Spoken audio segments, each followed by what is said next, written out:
Assalamualaikum warahmatullahi wabarakatuh. Perkenalkan, nama saya Selina Pratiwi dengan NPM 1901010067 jurusan Pendidikan Agama Islam kelas C semester 4. Pada kesempatan kali ini saya akan memberikan ringkasan mengenai materi operasi pergantian dan penyempurnaan kelamin dan abortus dan menstrual regulation guna memenuhi tugas mandiri mata kuliah Masailul Fiqih. Baik, langsung saja. Yang pertama mengenai pengertian operasi kelamin. Jadi transgender itu dapat didefinisikan sebagai seseorang yang berpikir, merasa, atau bahkan melakukan tindakan yang berbeda dari jenis kelamin yang telah melekat pada dirinya semenjak lahir. Atau bisa juga diartikan bahwa transgender itu adalah orang yang merasa identitasnya tidak sesuai dengan identitas gender secara konvensional tentang laki-laki maupun perempuan, melainkan lebih terarah pada upaya untuk menggabungkan atau bergerak dari dua identitas gender konvensional tersebut. Transgender itu dapat diakibatkan karena dua faktor. Yang pertama itu faktor bawaan, yaitu hormon dan gen, dan yang kedua itu faktor lingkungan. Segala sesuatu yang dilakukan tentu memiliki tujuan. Melakukan operasi kelamin, kalau tujuannya untuk pengobatan, hukumnya itu diperbolehkan di dalam dunia kedokteran. Itu dikenal ada 3 operasi kelamin. Yang pertama itu operasi perbaikan atau penyempurnaan kelamin yang dilakukan terhadap orang yang sejak lahir itu memiliki cacat kelamin seperti penis atau vagina yang tidak berlubang. Kemudian yang kedua itu operasi pembuangan dari salah satu kelamin ganda yang dilakukan terhadap orang yang sejak lahir memiliki dua jenis kelamin, yaitu memiliki penis dan vagina. Dan yang ketiga yaitu operasi penggantian kelamin yang dilakukan terhadap orang yang sejak lahir memiliki kelamin normal. Kemudian pergantian atau operasi pergantian yang dilakukan terhadap orang yang normal organ kelaminnya, maka hukumnya adalah haram atau sangat tidak diperbolehkan oleh syariat Islam karena mengubah ciptaan Allah tanpa alasan yang hak. Karena telah dijelaskan di dalam Al-Quran surat Al-Hujurat ayat 13, An-Nisa ayat 119, dan juga hadis-hadis Nabi Muhammad SAW.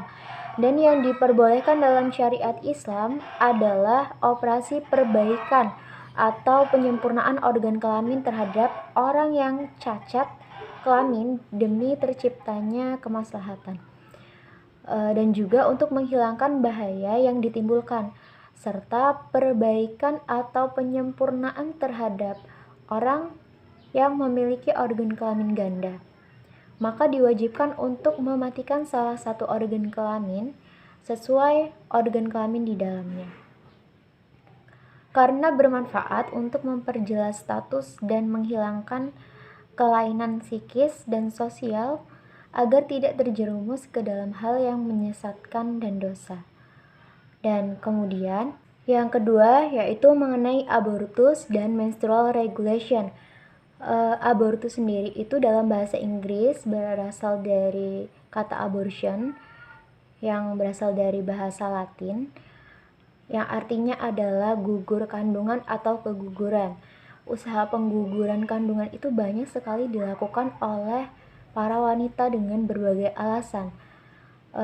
Sedangkan menstrual regulation sendiri itu secara etimologis artinya adalah pengaturan menstruasi. Namun dalam prakteknya, menstrual regulation ini dilakukan terhadap wanita yang merasa terlambat waktu menstruasi atau haidnya. Dan berdasarkan pemeriksaan laboratorium, ternyata positif hamil dan mulai mengandung, dan dia ingin menggugurkan janinnya. Maka dengan demikian, menstrual regulation itu pada hakikatnya merupakan abortus yang dilakukan bukan atas dasar indikator medis, sekalipun dilakukan oleh seorang dokter. Hal ini berarti menstrual regulation pada hakikatnya adalah pembunuhan janin secara terselubung. Berdasarkan KUHP pasal 299, 346, 348 dan 349, negara melarang abortus, termasuk menstrual regulation, dan sekali hukumnya cukup berat dan sanksi hukumnya sangat berat.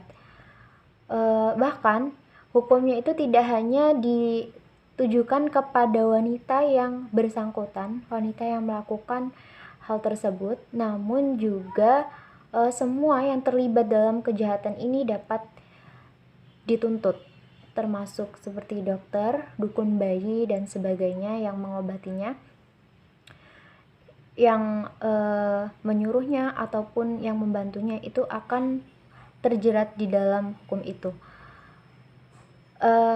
Hukum abortus itu dan menstrual regulation itu dalam Islam itu bisa haram, hukumnya bisa haram, mubah, makruh, itu tergantung keadaan. Begitu, mungkin itulah tadi 2 materi yang dapat saya berikan dan saya ringkas. Kurang dan lebihnya saya mohon maaf. Wabillahi taufiq wal hidayah. Wassalamualaikum warahmatullahi wabarakatuh.